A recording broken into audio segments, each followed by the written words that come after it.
देखो, देश और प्रदेश में जो रोजगार की सबसे बड़ी समस्या है, रोजगार की समस्या के साथ साथ पेपर लीक, फर्जी डिग्री, डिप्लोमा, नकल, डमी अभ्यर्थी, ये भी बड़ी समस्या आ गई है। आज जो प्रेस कॉन्फ्रेंस के माध्यम से जो कई चीजें मीडिया के सामने मैं रखने आया हूं कि पूर्व में भी कई मुद्दे ऐसे दबा दिए गए, क्योंकि किसी बीमारी को हम दबा देंगे और उसको दबाए रखेंगे तो कहने की वो गंभीर बीमारी कैंसर का रूप ले लेगी। और हालात ये बन चुके हैं कि पूर्व में भी क्या क्या प्रयास हुए। मैं आपको बताना चाहूंगा कि लाइब्रेरियन का 29 दिसंबर 2019 को एग्जाम हुआ तो उसका पेपर लीक हो गया और 1 जनवरी 2020 को पेपर को रद्द कर दिया गया। अब सवाल यह उठ रहा है कि पेपर कहां से लीक हुआ, जहां प्रिंट पेपर होते वहां से हुआ, अधीनस्थ बोर्ड से हुआ, कौन कौन लीक थे, कौन कौन संरक्षण थे और किस नेता का उनको संरक्षण प्राप्त था। उस मामले को दबा दिया। आज तक कोई खुलासा नहीं है। यह एसओजी की नाकामी है और सरकार की भी नाकामी है। अब दूसरा मामला मैं ले लेता हूं जैन डिग्री का। उसका भी 6 दिसंबर 2020 को एग्जाम हुई, 29 दिसंबर 2020 को पेपर रद्द हुआ। क्या आज तक पता चला कि मुख्य संरचना कौन था, कहां से लीक हुआ और किस नेता का संरक्षण प्राप्त था? सारे मामलों को दबाया गया। एक और प्रकरण सामने आया, आरपीएससी में इंटरव्यू घूसकांड प्रकरण। सदस्य का नाम आया, एसीबी जांच की, कर्मचारी एलडीसी वहां लिप्त पाया गया, उस मामले को दबा दिया गया। आखिरकार बार बार दबाकर प्रदेश के युवा बेरोजगारों के सपनों को क्यों दबाया जा रहा है? यह आक्रोश बढ़ता जा रहा है। इस बीमारी का इलाज राज्य सरकार को स्थायी करना चाहिए, उखाड़ कर फेंक देना चाहिए। जब हमने आंदोलन किया, जब हमने प्रदर्शन किया तो क्या क्या हुआ, क्या क्या लॉलीपॉप मिला, मैं आपको बता दूं। जो जैन भर्ती वाला, तो ये प्रेस नोट है अधीनस्थ बोर्ड का, इसमें स्पष्ट दे रखा है। और एक मुख्यमंत्री जी ने कमेटी का गठन किया, जो कमेटी के नाम पे खेल चला, कमेटी बना दो, कमेटी कमेटी कमेटी। 10 अप्रैल को कमेटी का गठन किया, पूर्व आरपीएससी अध्यक्ष महेंद्र जी कुमाऊत की अध्यक्षता में। मैं भी इस मीटिंग में शामिल हुआ। 25 से 30 सुझाव मैंने भी दिए। उन सुझावों को लागू नहीं किया। यदि उन सुझावों को लागू किया जाता तो शायद ये पेपर लीक की ऐसी घटनाएं नहीं होती। नहीं उस कमेटी की रिपोर्ट का खुलासा किया कि क्या रिपोर्ट उन्होंने मुख्यमंत्री जी को सौंपी। तो आखिरकार आप कमेटी खेलते रहोगे, कमेटी के नाम पर ये फर्जीवाड़ा रुकने वाला नहीं है। ये सबूत है मुख्यमंत्री जी का, ये आदेश से देख लीजिए आप। इसके अलावा ये पेपर के कटिंग है जिसमें कहा गया कि ऐसा ही पेपर लीक बीकानेर से स्कूल से प्रिंसिपल के ने पेपर पर फोटो खींचकर पाली भेजी।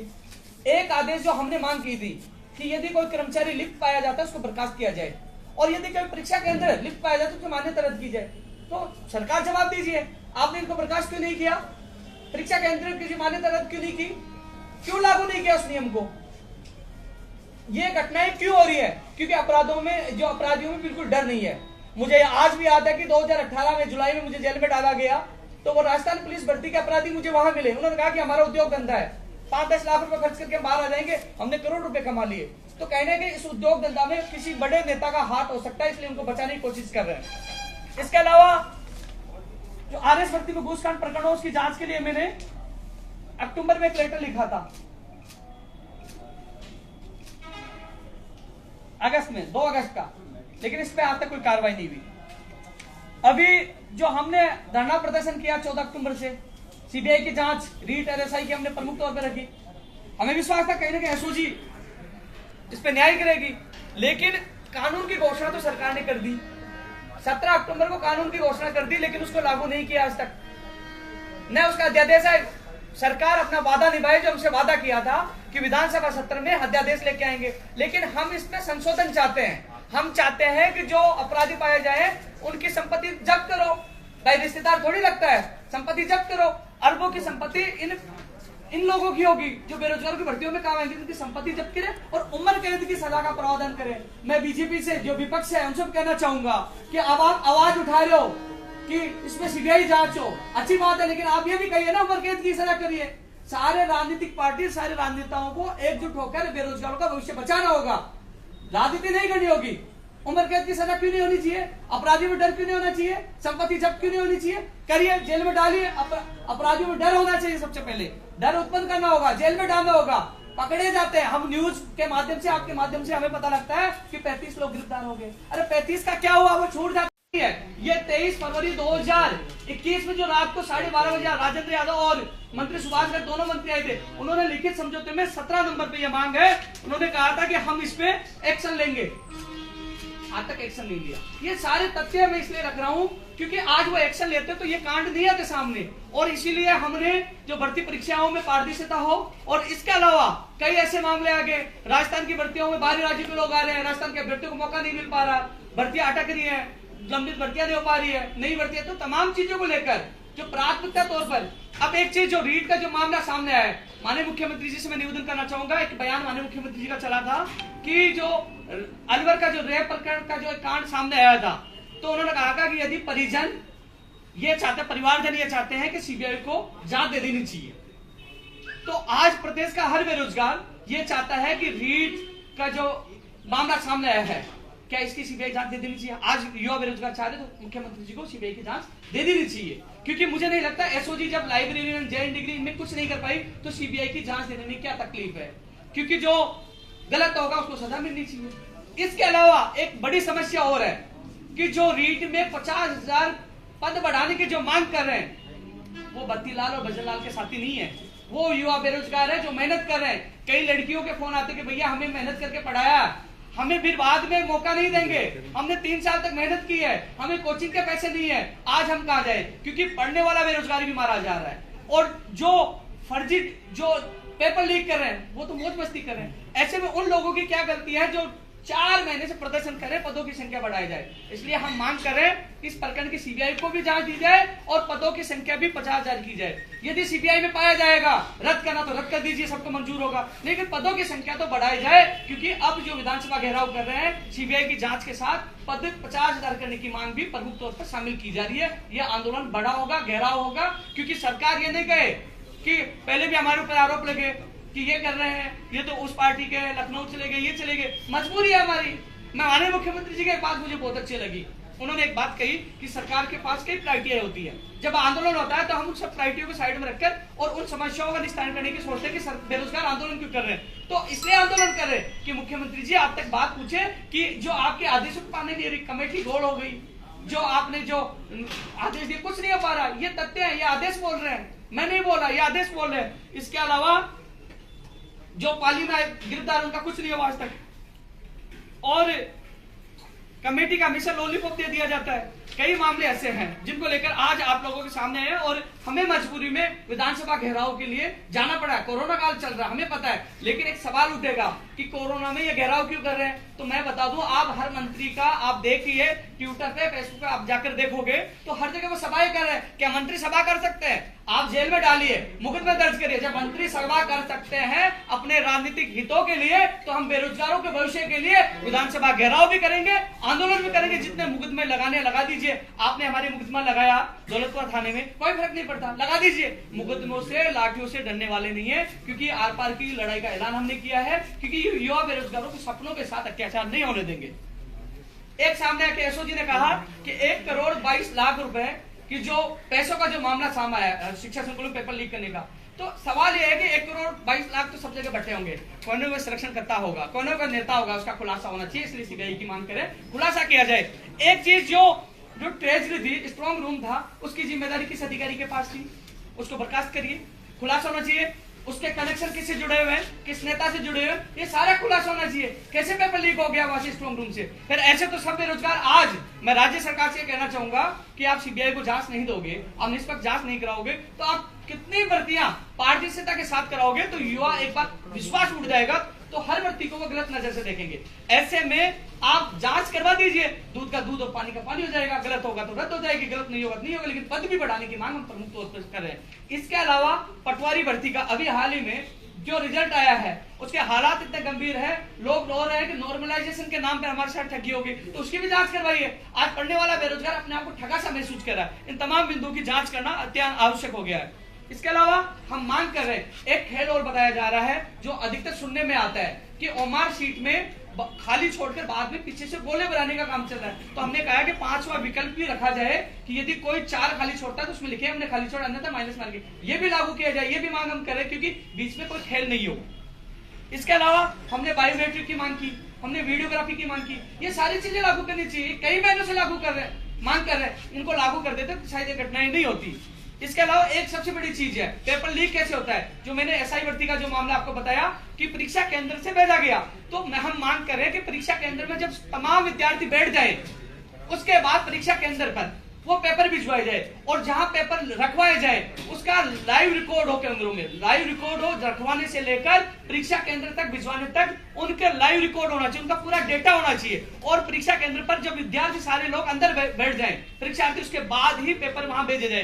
क्योंकि किसी ने वहां से चुरा भी लिया लेकिन सारे विद्यार्थी अंदर बैठ जाएंगे तो बाहर ज्यादा लोगों को सर्कुलेट नहीं कर पाएंगे, अपने उद्योग धंधा को पनपा नहीं पाएंगे। इसलिए परीक्षा केंद्र पर पेपर विद्यार्थियों को बैठने के बाद ही दी जाए और जहां पेपर रखे जाए ट्रेजरी स्ट्रॉन्ग रूम में, उसका लाइव रिकॉर्ड हो, डेटा हो, वहां रखने से लेकर वहां तक पहुंचाने तक वो चीजें रिकॉर्ड होनी चाहिए। ये सारा लाइव होना चाहिए, जीपीएस लगाना चाहिए।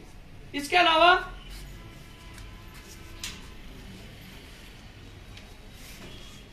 जो प्रत्येक जिले में, अभी मेरे पास एक जालोर से फोन आया, मेरे पास फोन आया कि हमारे 5 साल लोग हैं, कई टीचर भी शामिल है, हमारे गैंग है, तो मैं क्या कर पाऊं। मैं एसओजी को सूचना देता हूं, कोई कुछ नहीं कर पाता। मैं एसओजी में देखा कि फर्जी डिग्री है, डिप्लोमा, इसका कोई कार्रवाई नहीं की।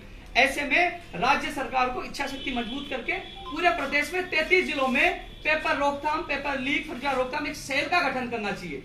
जहां कोई भी फोन कर दे कि भैया यहाँ एक गिरोह है, पैसे मांग रहा है या पेपर डिग्री, तो तुरंत वो उसको एक्शन लेकर उसको सर्विलांस में डाले, उसको ट्रेस करे और जब एग्जाम हो उससे पहले उनको उठा के जेल में डाले। ऐसा होना चाहिए। आज बेरोजगार को पता है कि मेरे पड़ोस में पेपर लीक करने की साजिश है या फर्जी डिग्री लेके आ रहा या किसी को पैसे दे रहा है, लेकिन वो कह नहीं पाता। लेकिन एक हेल्पलाइन नंबर जारी किया जाए, एक ऐसा सेल गठित किया जाए, वो स्थायी हो, एक भर्ती के लिए, हर भर्ती के लिए हो। जैसे ही वहां शिकायत जाए, कोई भी शिकायत कर सकता है, तो तुरंत उसको ट्रेस आउट किया जाए, उसको उनके फोन नंबर को सर्विलांस में लिया जाए और एग्जाम से पहले उनको जेल में डाला जाए। सरकार को मजबूत तंत्र स्थापित करना होगा। ऐसे नहीं है कि आज बेरोजगार हो रहे हैं, कई बेरोजगारों को मैसेज जा रहे हैं हम आत्महत्या कर लेंगे, तो आज बेरोजगार दुखी और परेशान, इसलिए आर पार की लड़ाई का ऐलान हमने किया है। भाई वीडियोग्राफी करा दीजिए। आप जब चुनाव होते हैं तो वोटिंग जो मशीन है उनकी वीडियोग्राफी क्यों कराते हैं? अपने भविष्य के लिए आप वीडियोग्राफी कराते हैं, तो क्या युवा बेरोजगार के भविष्य के लिए वीडियोग्राफी नहीं होती, बायोमेट्रिक नहीं हो सकती है? और जो एक सबसे बड़ी बात है कि कांग्रेस के घोषणा पत्र में एक चीज डाली थी पेज नंबर 25 में कि युवा बोर्ड बेरोजगारों को दिया जाएगा, क्योंकि उस समय हमने समर्थन दिया था, तो हमने कहा था युवा बोर्ड बेरोजगारों को प्रतिनिधि को दिया जाए। क्योंकि आज ये जो अलग बैठे हैं, वो पीछे बैठे हैं, वो इस दोनों के भर्ती में पद बढ़ाना चाहते हैं, पीछे बैठे हैं संगठन भर्ती में पद बढ़ाना चाहते हैं, क्योंकि पद बढ़ा के कम किए जाते हैं। कोई जैन भर्ती में जो 37 पद कम कर दिए, वेटिंग नहीं निकाले, ये लोग भटक रहे हैं। यहाँ पूछ के इनको पता चला कि मैं प्रेस कॉन्फ्रेंस कर रहा हूँ, सारे लोग यहाँ पूछे, क्यों पूछ रहे? इनकी पीड़ा है। तो एक युवा बोर्ड हो, तो कब आपने वक्फ बोर्ड बना दिया, आपने मगरा बोर्ड बना दिया, हर समाज हर धर्म के लिए तो बना रहे हो। जो सर्व समाज के सर्व धर्म के लोग आते हैं उनके लिए युवा बोर्ड नहीं होना चाहिए। समर्थन दिया था तो उन्होंने कहा था, उन्होंने डाला हुआ था कि समस्याओं का निर्धारण युवा बोर्ड करेगा। सवाल है, उपेंद्र यादव लिख के देने के लिए तैयार है, उपेंद्र यादव को नहीं बनाया जाए। कई सवाल उठाए कि उपेंद्र यादव तो मांग कर रहा है, खुद चाहता है, मैं नहीं बनूंगा, मैं लिखित में देने के लिए तैयार हूं, लेकिन किसी योग्य बेरोजगार प्रतिनिधि को वो बोर्ड दिया जाए, क्योंकि जिससे बेरोजगार अपनी बात रख सके। राजस्थान बेरोजगार एकीकृत महासंघ और उपेंद्र यादव की आवश्यकता ही नहीं पड़ेगी, किसी को लड़ने की आवश्यकता ही नहीं पड़ेगी, जब अपनी बात बेरोजगार को रखने का प्लेटफॉर्म मिल जाएगा। आज कहाँ रखे अपनी बात? सुबह शाम भटकते रहते ज्ञापन लेके, कोई मंत्री दुत्कारता है, कोई अधिकारी दुत्कारता है, रोते हैं, क्योंकि वो बोर्ड होगा तो सामने अधिकारी होंगे, मंत्री होंगे, पीड़ित बेरोजगार होंगे, अपनी बात रख सके। क्योंकि वोट हम देते हैं, जिताकर हम लाते हैं, और आज भटकते युवा बेरोजगार है, तो युवा बोर्ड भी प्रदेश के बेरोजगार को दिया जाए। तमाम चीजों को लेकर आज प्रेस वार्ता की है और आपके सामने बात रखी है कि इतने प्रयास हमने किए, प्रयास के लिए उन्होंने बहुत कुछ बातें की, लेकिन इसका परिणाम नहीं निकल पा रहा। तो इसलिए मुख्यमंत्री से अपील करना चाहूंगा कि रीट की जो सीबीआई जांच के लिए अनुशंसा की जाए, इसके अलावा रीट में 50,000 पद भी किए जाए। यदि रीट सीबीआई की जांच के बाद रद्द हो तो कोई दिक्कत नहीं है, लेकिन पदों की संख्या, क्योंकि वो बेरोजगार जिन्होंने रात दिन मेहनत की, मैंने उन लोगों को देखा, रोते हुए देखा है कि हमें कोचिंग नहीं करा सकते, हमारी शादी हो जाएगी, हमारे पास मौका नहीं, 3 साल बाद भर्ती आई, कि पदों की संख्या क्यों नहीं बढ़ाई जाए? उनकी मांग भी जायज है और सीबीआई की मांग भी जायज है। सीबीआई भी हो जाएगा कि लीग बड़े स्तर पर रद्द करना चाहिए, क्योंकि सीबीआई निष्पक्ष संस्था है, वो रद्द करेगी तो हमें सबको मंजूर होगा। और यदि इसके अलावा तब तक के लिए पद बढ़ाना चाहिए, 50,000 की मांग मजबूती से रख रहे हैं, क्योंकि जब 70 से ज्यादा एमएलओ ने लिख दिया, 5 लाख ने लिख दिया, तो उनकी बात नहीं मान रहे, तो आर पार की लड़ाई का ऐलान हमने किया है कि इसको हम सब मिलकर लड़ेंगे। ये देखो यहीं का आतंक मिलना शुरू हो गए, ये केवल प्रेस कॉन्फ्रेंस के सब जगह, मैं अभी 2 दिवसीय दौरे पर, हर जगह युवा बेरोजगार परेशान है, दुखी है, हर।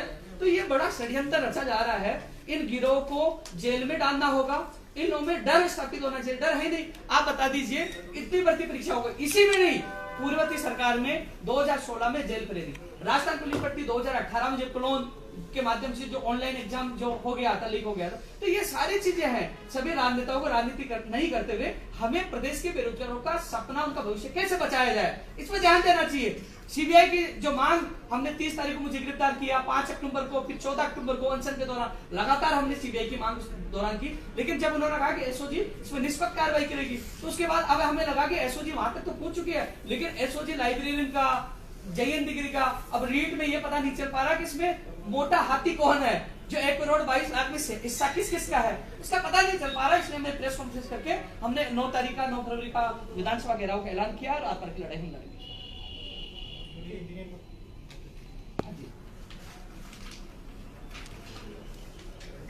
मीडिया वाले जो भी, उनका कोई भी सवाल हो।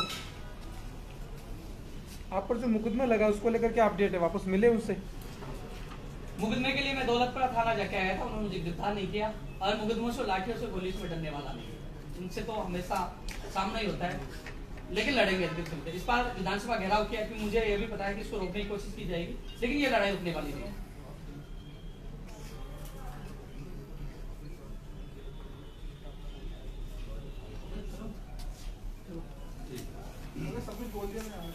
हाँ, क्योंकि किसी मीडिया का कोई सवाल हो ना, नहीं अब तो अपने क्या है कि इस चीज का जवाब हम दे सकते हैं, क्योंकि सोशल मीडिया पे कई चीजें हैं, वो कई जगह ऐसी हो रहे हैं किस चीज को, क्योंकि अब ये आंदोलन लंबा बढ़ गया है ना, रोकने वाली बोल है, गुमराह करने वाली बोल